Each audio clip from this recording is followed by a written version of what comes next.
तो विजयनगर की राजनीतिक व्यवस्था और शासकों के संदर्भ में, राजवंशों के संदर्भ में हम लोग बात कर चुके हैं। विजयनगर की शासन व्यवस्था, शासन पर के विषय में अगर बात की जाए, शासन व्यवस्था, विजयनगर के जो शासक हैं वो प्राचीन जो हिंदू शासन पद्धति है उस आधार पर शासन करने का प्रयास करते हैं। स्मृति ग्रंथों में शासन संबंधी जो विधि विधान वर्णित है उन विधि विधानों के अनुसार शासन करते हैं। ये प्राचीन शासन पद्धति में जो सप्तांग सिद्धांत का प्रतिपादन किया गया था, उन सिद्धांतों को भी विजयनगर काल में माना जाता था। इस सप्तांग सिद्धांत का प्रतिपादन मनु और कौटिल्य द्वारा किया गया था। ये सप्तांग सिद्धांत ये बताते हैं कि किसी भी राज्य या साम्राज्य के 7 स्तंभ होते हैं, उन्हीं स्तंभों पर कोई राज्य या साम्राज्य टिका होता है। अगर इसमें से एक भी स्तंभ कमजोर पड़ता है तो राज्य खतरे में पड़ जाता है। तो विजयनगर के शासक जो जानने की मुख्य बात है यह है कि प्राचीन शासन, प्राचीन हिंदू शासन पद्धति, स्मृतियों में जो शासन संबंधी विधान वर्णित हैं उनके अनुसार शासन करते थे, सप्तांग सिद्धांत को मानते थे। इनका राज्याभिषेक भी होता था। वैदिक वेदों में राजा के लिए जो राज्याभिषेक संबंधी कर्तव्य बताए गए हैं उनकी शपथ, उस अनुसार ये शपथ लेते थे राज्याभिषेक के दौरान, जनता के सुख और कल्याण की, धर्म अनुसार पालन करने, धर्म का पालन करते हुए शासन करने की ये शपथ भी लेते थे राज्याभिषेक के दौरान। विजयनगर के शासकों को राय बोला जाता था। ये जो शासक हैं इन्हें राय बोला जाता था। शासन या राय या शासक या सम्राट सर्वोच्च था। साम्राज्य में का केंद्र बिंदु वही था। सर्वोच्च सेनापति था, सर्वोच्च कार्यपालिकीय अधिकार उसके पास थे, सर्वोच्च न्यायाधीश था, यानी राज्य या साम्राज्य का सर्वेसर्वा था। लेकिन फिर भी विजयनगर का शासक निरंकुश नहीं होता था। निरंकुश न होने के पीछे जो कारण है उसमें सबसे प्रमुख कारण यह है कि स्मृतियों में वर्णित विधि विधानों के अनुसार वह शासन करता था। यह सबसे बड़ा अंकुश उसके ऊपर था। दूसरा कि उसका जो प्रमुख उद्देश्य था वो जनता के कल्याण और सुख उसका उद्देश्य था। तो इस उद्देश्य को ध्यान में रखकर जब वो शासन करता था तो यह उसके ऊपर एक अंकुश था। तीसरा, विभिन्न प्रकार की जो समितियां थीं जो राजा को शासन करने में समय समय पर सलाह देती थीं, जैसे राज परिषद थी, विभिन्न व्यापारियों की समितियां थीं, धार्मिक या संप्रदायों की समितियां थीं, तो ये भी राजा को समय समय पर सलाह देते थे। यह भी उसके ऊपर एक बहुत बड़ा अंकुश थे। इस कारण विजयनगर का शासक निरंकुश नहीं होता था। विजयनगर के शासकों ने अनेक उपाधियां भी धारण की। हालांकि प्रारंभ के जो 2 शासक हैं, हरिहर प्रथम और बुक्का प्रथम, उन्होंने कोई उपाधि, राजाधिराज जैसी उपाधि नहीं धारण की। हालांकि बुक्का प्रथम ने वेद बाण प्रतिष्ठापक की उपाधि धारण की थी, लेकिन महाराज धीराज जैसी उपाधि नहीं धारण की। उस सबसे पहले ये उपाधि हरिहर द्वितीय ने धारण की। क्यों नहीं धारण की इसकी बात हम लोग पिछले लेक्चर्स में कर चुके हैं, और जो उपाधियां हैं उसको भी हम लोग देख चुके हैं। उन उपाधियों को ध्यान रखिएगा। विजयनगर कालीन शासन व्यवस्था में राजा की सर्वोच्च स्थिति है, और जो शासकीय संरचना है विजयनगर कालीन शासन की, उस शासकीय संरचना में अगर देखा जाए तो ये केंद्र है। केंद्र के नीचे प्रांत थे जिन्हें राज्य बोला जाता था। इसके नीचे की जो शासकीय इकाई है वो मंडल। इसके नीचे की जो शासकीय इकाई थी जिला, जिसे वलनाडु या कोट्टम बोला जाता था। वलनाडु या कोट्टम बोला जाता था। इसके नीचे की जो इकाई है तहसील या परगना, उसे नाडु बोला जाता था। और इसके नीचे एक इकाई थी मेला ग्राम। यह 10 ग्रामों के समूह को मिलाकर एक शासकीय इकाई बनाया है। 50 ग्रामों के एक समूह को मिलाकर एक इकाई बनाई गई थी जिसे मेला ग्राम बोला जाता है। 50 ग्रामों के समूह को मिलाकर जो शासकीय इकाई बनी थी उसे मेला ग्राम बोला जाता है। इसके नीचे स्थल या सीमा नामक भी एक इकाई थी। यह कुछ ग्रामों के समूह को मिलाकर बनाई गई थी और सबसे निचली जो शासकीय इकाई थी वो ग्राम या गांव थी। तो ये विजयनगर कालीन शासकीय संरचना, केंद्र के नीचे प्रांत जिसे राज्य भी बोला जाता था, उसके नीचे की एक इकाई मंडल है। कुछ इतिहासकारों का मानना है कि मंडल प्रांत के ऊपर है, लेकिन जो सर्वाधिक मान्य है वो ये संरचना है।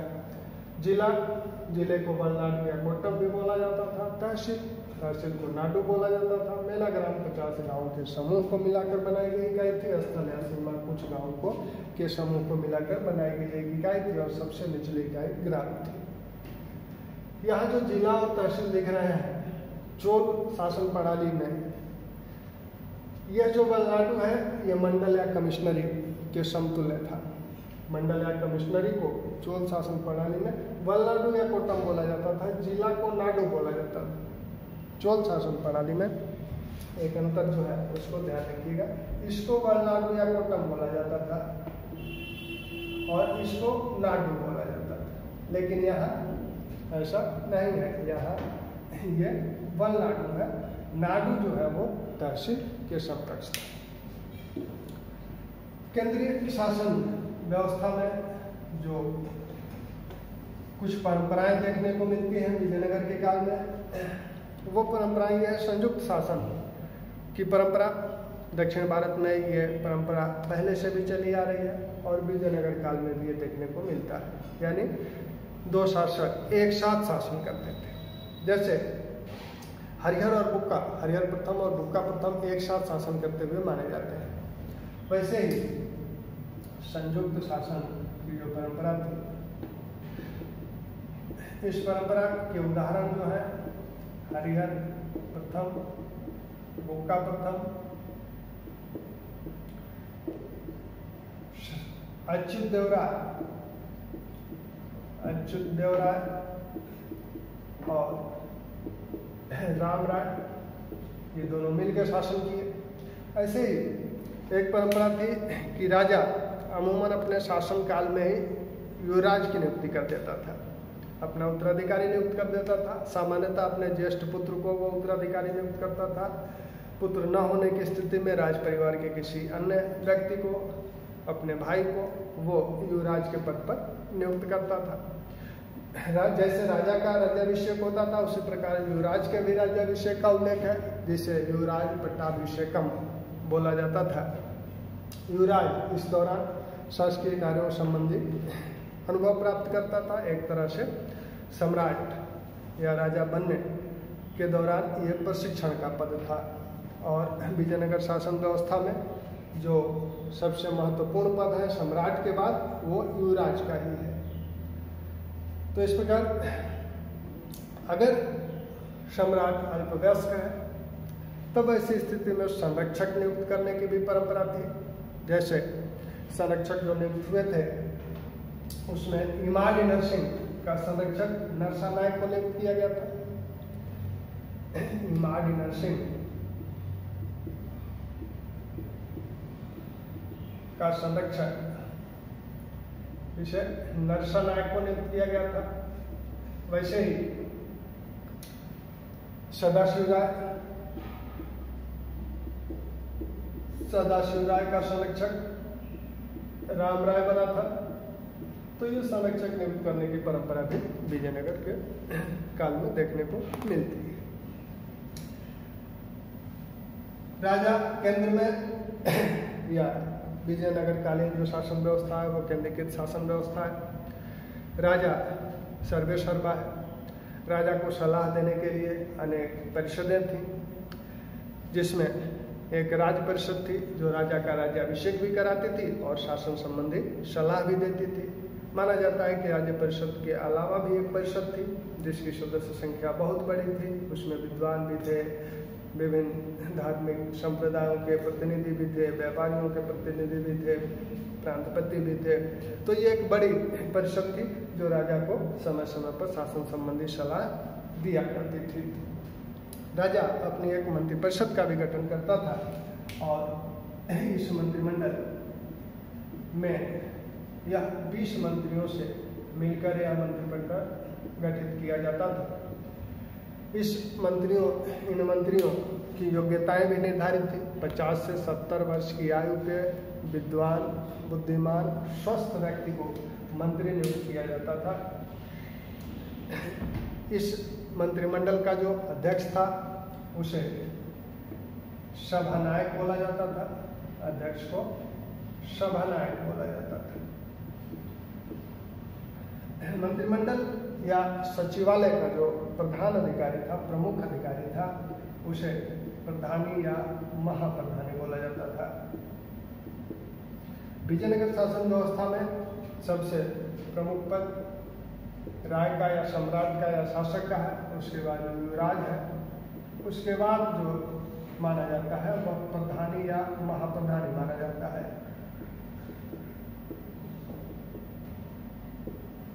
ये तो यह अब मंत्रिमंडल विजयनगर कालीन अभिलेखों में जो जिन अधिकारियों के नाम मिलते हैं उन अधिकारियों को ध्यान रखिए। सभानायक, प्रधानी, महाप्रधानी तो हैं। इसके नीचे कार्यकर्ता नामक एक अधिकारियों का वर्ग मिलता है। माननीय प्रधान गृह मंत्री को बोला जाता था।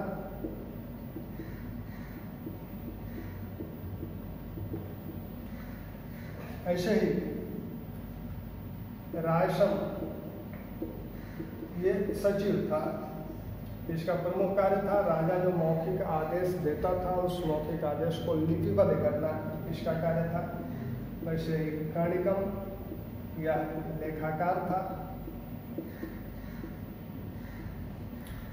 तो ये विजयनगर कालीन कुछ अधिकारियों के नाम है।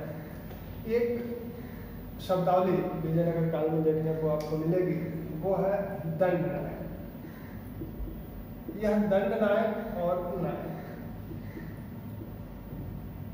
यह दंड नायक जो है यह अधिकारियों के एक वर्ग का बोधक है, न कि किसी पद विशेष का। इस वर्ग के अधिकारी विभिन्न पदों पर नियुक्त हो सकते हैं। जैसे किसी दंड नायक को प्रांतपति बनाया जा सकता है, किसी को सेनापति बनाया जा सकता है, या अन्य कोई उच्च पद पर नियुक्त किया जा सकता है। तो यह एक अधिकारियों के वर्ग का बोधक, न कि किसी पद का। जैसे इस समय आईएएस, तो आईएएस किसी पद का बोधक नहीं है, ये एक वर्ग का बोधक है। इन आईएएसों की नियुक्ति विभिन्न पदों पर की जाती है, जैसे कलेक्टर, कमिश्नर या सचिवालय में संयुक्त सचिव, अनुसचिव। तो इस तरह के पदों पर उसे विभिन्न पदों पर नियुक्त किया जा सकता है। वैसे ही दंड नायकों की नियुक्ति भी विभिन्न पदों पर की जा सकती थी। विजयनगर जो साम्राज्य है यह विभिन्न प्रांतों में बटा हुआ था। पूरे साम्राज्य में दो प्रकार की व्यवस्थाएं प्रचलित थी। ये जो दो प्रकार की व्यवस्थाएं हैं, मान लीजिए ये विजयनगर का पूरा साम्राज्य है। इस साम्राज्य में दो प्रकार की व्यवस्थाएं हैं। एक तो प्रांतीय व्यवस्था और दूसरी न्यायिकार व्यवस्था। विजयनगर शासन पद्धति की एक विशिष्टता है न्यायिकार व्यवस्था। तो ये प्रांतीय व्यवस्था, यहाँ ये प्रांत है, तो ये प्रांतीय व्यवस्था। एक तो प्रांतीय व्यवस्था है, दूसरी न्यायिकार व्यवस्था। यहाँ नायकों की नियुक्ति की गई है, तो ये न्यायिकार व्यवस्था है। अमूमन विजयनगर का जो पूर्वी भाग था, तमिलनाडु वाला क्षेत्र, वहाँ ये न्यायिकार व्यवस्था प्रचलित थी। प्रांतों में प्रांतपतियों को नियुक्त किया जाता था। यहाँ का शासन नायकों द्वारा संचालित किया जाता था। इस प्रांतीय व्यवस्था और न्यायिकार व्यवस्था की विशिष्टताएं क्या हैं, विशेषताएं क्या हैं, इसको अगर देखा जाए तो प्रांतीय व्यवस्था का प्रमुख प्रांतपति होता था। अमूमन राज दरबार के लोग ही प्रांतपति नियुक्त किए जाते थे। कभी कभी जो अनुभवी या योग्य दंडनायक थे, उन्हें भी प्रांतपति नियुक्त किया जाता था। इनका कार्य था प्रांतपतियों का प्रांत में कानून व्यवस्था बनाए रखना, साथ ही सिक्के ये जारी कर सकते थे, किसी भूमिखंड को बेच सकते थे, कोई भूमिखंड दान में दे सकते थे, किसी कर को समाप्त कर सकते थे, कोई नया कर लगा सकते थे। तो प्रांतपतियों के ये अधिकार थे। यह राजा के प्रतिनिधि के रूप में प्रांत में शासन करता था। नायक जो है, नायक का एक तो आपने दंड नायक शब्दावली देखी, एक नायक शब्दावली देखी। यह एक अधिकारियों के वर्ग का बोधक है और यह सेना नायक माना जाता है। तो विजयनगर का शासक क्या करता था कि इन सेना नायकों को कुछ भूमि प्रदान करता था, जिसे अमरम बोला जाता था। सेना नायकों को दी गई भूमि अमरम बोली जाती थी। इस भूमि को जो प्राप्त करता था उसे अमर नायक बोला जाता था। तो ये जो अमर नायक भूमि दी जाती थी, इस अमरम भूमि जो दी जाती थी, इस भूखंड वो एक क्षेत्र, एक भूखंड रहा। इस भूखंड में शासन करने संबंधी समस्त अधिकार इस नायक को मिल जाता था। इसके दो उत्तरदायित्व निर्धारित किए जाते थे विजयनगर के सम्राट द्वारा। पहला उत्तरदायित्व यह निर्धारित किया जाता था कि इस भूखंड से जो आय प्राप्त होगी उसका एक अंश राजकोष में इसे जमा कराना पड़ेगा, और दूसरा उत्तरदायित्व यह है कि इस आय से उसे सदैव एक सेना रखना होगा सम्राट की सहायता के लिए। तो ये दो उत्तरदायित्व, प्रमुख उसके दो उत्तरदायित्व थे। सेना रखना सम्राट की सहायता के लिए, उस सेना की संख्या क्या होगी, कितनी बड़ी होगी, इसका निर्धारण सम्राट करता था। तो ये इन क्षेत्रों में शासन करते थे, प्रांतपति प्रांतों में शासन करते थे। प्रांतपति और इन नायकों में अंतर क्या है? अंतर यह है कि ये प्रांत में राजा के प्रतिनिधि के रूप में शासन कर रहा है, ये एक सामंत के रूप में इस भूखंड पर शासन कर रहा है। दक्षिण भारत में सामंतीय व्यवस्था अगर विजयनगर काल में देखने को मिलती है तो वो इन नायकों के रूप में देखने को मिलती है। तो यहाँ जब ये शासन करता था तो प्रांतपति अपने प्रांत में जब शासन करता था तो इससे अधिक स्वायत्तता इसे यहाँ प्राप्त थी। अमूमन सम्राट इसके कार्यों में कोई हस्तक्षेप नहीं करता था। हालांकि अगर ये बहुत उच्छृंखल हो जाए तब विजयनगर के सम्राट इसे दंडित भी कर सकते थे। यह अपने दो प्रतिनिधि केंद्र में रखता था। एक तो अपनी सेना संबंधी जो सेना रखता था राजा की सहायता के लिए, उस सेना संबंधी एक प्रतिनिधि, एक सेना नायक वहाँ केंद्र में रहता था। दूसरा स्थानपति नामक एक प्रतिनिधि भी केंद्र में इसकी तरफ से रखा जाता था, इसका प्रतिनिधित्व करता था केंद्र में। इसका एक प्रतिनिधि केंद्र में होता था। प्रांतपतियों का ट्रांसफर भी होता था, इनका स्थानांतरण भी होता था, लेकिन इनके स्थानांतरण के साक्ष्य नहीं मिले हैं। ये अमूमन आनुवांशिक होते थे। यहाँ ब्राह्मणों को भी नियुक्त करने के उदाहरण है, लेकिन यहाँ नायक के रूप में किसी ब्राह्मण को नियुक्त करने संबंधी उदाहरण नहीं है। इन नायकों को पालीगर भी बोला जाता था, और इसको हम लोग जब ब्रिटिशकालीन विद्रोह देखेंगे तो उसमें एक पूर्वी घाट के पालीगारों का विद्रोह 1798-99 में होता है। वो यही पालीगर है, यही नायक है जो विजयनगर शासन प्रणाली के तहत कुछ विशेष अधिकारों का उपभोग करते थे। जब ब्रिटिश कंपनी ने इन अधिकारों को समाप्त किया तब इन लोगों ने विद्रोह कर दिया। तो ये आपके प्रांतपति और इन अमर नायकों में जो अंतर, ये अमर नायक बाद में चलकर बहुत ही उच्छृंखल हो गए। इनकी उच्छृंखलता को कम करने के लिए, इन पर नियंत्रण स्थापित करने के लिए अच्युत देव राय ने महामंडलेश्वर नामक एक पद का गठन किया। अच्युत देव राय ने महामंडलेश्वर नामक एक पद का सृजन किया था, और ये इन नायकों को नियंत्रित करते थे, नायकों को नियंत्रित करने के लिए। तो ये विजयनगर कालीन प्रांतीय व्यवस्था है। विजयनगर काल में सर्वाधिक प्रांत कृष्णदेव राय के समय थे। माना जाता है कि 6 प्रांत विजयनगर में थे कृष्णदेवराय के समय। पूर्वी क्षेत्र तमिलनाडु वाले क्षेत्र में यह नायकार व्यवस्था प्रचलित थी। दक्षिण भारत में सामंतीय व्यवस्था का यह प्रतीक है। जब जब विजयनगर के शासक अयोग्य या कमजोर स्थिति में होते थे तो ये प्रांतपति या अमर नायक विद्रोह किया करते थे, अपनी स्वतंत्र स्थिति बनाना चाहते थे। जैसे कि विजयनगर काल में 3 जो गद्दी का अपहरण हुआ है, राजगद्दी का अपहरण हुआ है, जैसे कि संगम वंश के बाद सुलू वंश आया, सुलू वंश के बाद तुलु वंश आया, उसके बाद आर्यवीडु वंश आया। तो ये माना जाता है कि ये अयोग्य शासकों के समय जो प्रांतपति थे उनके विद्रोहों का परिणाम था। विजयनगर के पतन में भी इस नायकार व्यवस्था का महत्वपूर्ण योगदान है। अब इसके नीचे जो सबसे निचली इकाई है विजयनगर काल की, विजयनगर शासन की, वो है ग्राम। ग्राम में शासन जो किया जाता था, ग्राम दरअसल ग्राम सभाओं द्वारा यहाँ शासन किया जाता था। चोलकालीन जो स्थानीय संस्थाएं थी वो अपनी स्वायत्ता के लिए प्रसिद्ध थीं। विजयनगर काल में यह स्वायत्ता, जो स्थानीय संस्थाओं की स्वायत्ता है, वो कम हो गई या समाप्त हो गई, क्योंकि इन सभाओं के ऊपर अब राज्य द्वारा नियुक्त अधिकारियों का प्रभाव हो गया। राज्य द्वारा यहाँ अधिकारी भी नियुक्त किए जाने लगे। तो ग्राम जो थे, ब्राह्मणों को जो गांव दान में दिया जाता था उसे ब्रह्मदेव बोला जाता था। जो मंदिरों को दान में दिया जाता था उसे देव योग बोला जाता था, और मठों को जो दिया जाता था मठापुर बोला जाता था। ब्रह्मदेव जो गांव थे, जो ब्राह्मणों को दिए गए थे, उनसे संबंधित जो सभा थी उसे सभा बोला जाता था। ग्राम सभा जो थी उसे सभा बोला जाता था। ब्राह्मणों से इतर जो गांव थे, जो ब्रह्मदेव से इतर गांव थे, उसकी सभा को पूर्व बोला जाता था।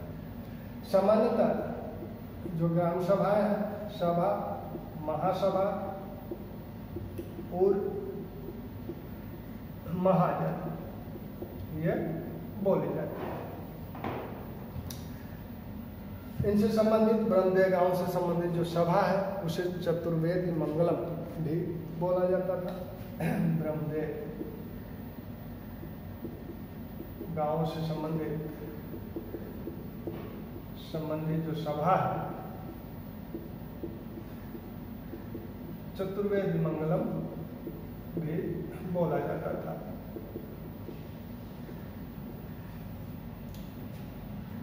तो ये अब यहाँ पहले चोल काल में क्या था कि ये सभाएं स्वायत्ता का उपभोग करती थी, ये स्वतंत्र थी गांव में शासन करने के लिए। अमूमन राज्य द्वारा यहाँ हस्तक्षेप, इनके कार्यों में हस्तक्षेप नहीं किया जाता था।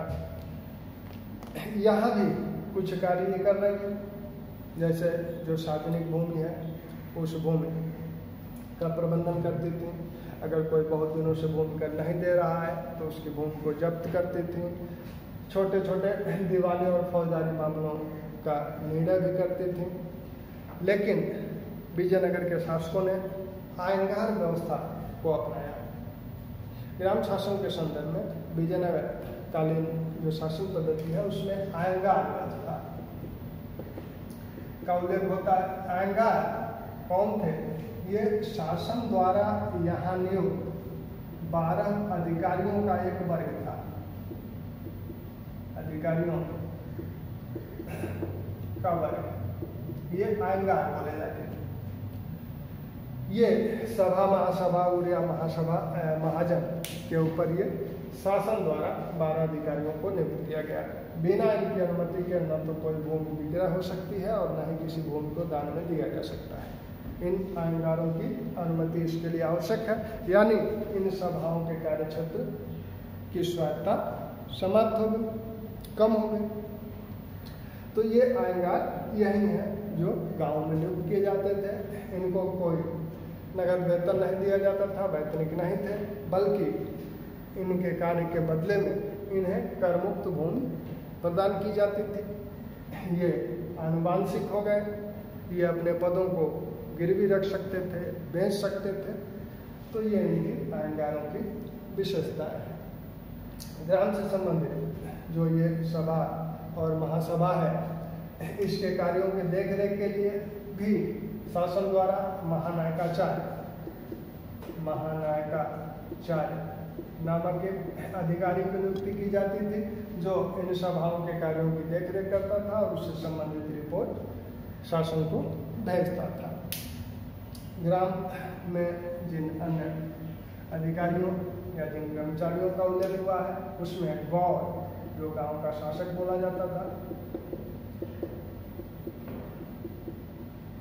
तलत गांव का चौकीदार था, शेंटेवया ये गांव का लेखाधिकारी था। वैसे ही बेगरा, शेंटेवया लेखाधिकारी था, बेगरा ये बेगार जो कराया जाता था, बेगार की देखरेख करता था। स्थानिक नामक एक अधिकारी होता था, जो मंदिरों का प्रबंधन कार्य देखता था। इसी से मिलता जुलता एक स्थानपति को भी आपने देखा है। ये नायकार व्यवस्था, नायकों का केंद्र में प्रतिनिधित्व,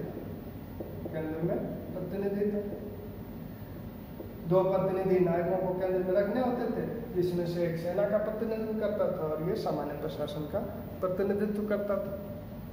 तो ये विजयनगर कालीन शासन व्यवस्था है। विजयनगर कालीन शासकों ने वैदेशिक संबंध भी बनाए रखा। अपने पड़ोसी राज्यों से उनके कूटनीतिक और राजनीतिक संबंध तो थे ही, चीन और स्पेन के साथ भी उनके संबंध देखने को मिलते हैं। पुर्तगालियों से भी उनके अच्छे संबंध थे। बुक्का प्रथम ने चीन में एक दूतमंडल भेजा था। वैसे ही आर्विड वंश के शासक बैंकर द्वितीय ने स्पेन के शासक के साथ पत्र व्यवहार किया था। तो ये पुर्तगालियों के साथ इनके घोड़ों से संबंधित अच्छे संबंध थे। फादर लुई कृष्णदेवराय के दरबार में भी आया था। तो इस तरह से विजयनगर शासन पद्धति और विजयनगर सामाजिक और आर्थिक स्थिति। यहाँ राजस्व प्रशासन को हमने नहीं लिया है। राजस्व प्रशासन को इसलिए नहीं लिया है क्योंकि जब आर्थिक स्थिति विजयनगर की देखी जाएगी तो वहाँ राजस्व प्रशासन के संदर्भ में भी बात होगी। न्याय प्रशासन के संदर्भ में विजयनगर में ये देखा जाता है कि विजयनगर शासनकाल में न्याय प्रणाली कठोर थी। विभिन्न प्रकार की अग्नि परीक्षाएं भी ली जाती थी, मृत्युदंड भी दिया जाता था, लेकिन राजा यहाँ न्यायशील थे। विभिन्न यात्रियों ने राजा की न्यायशीलता का बखान किया है। तो ये विजयनगर शासन प्रणाली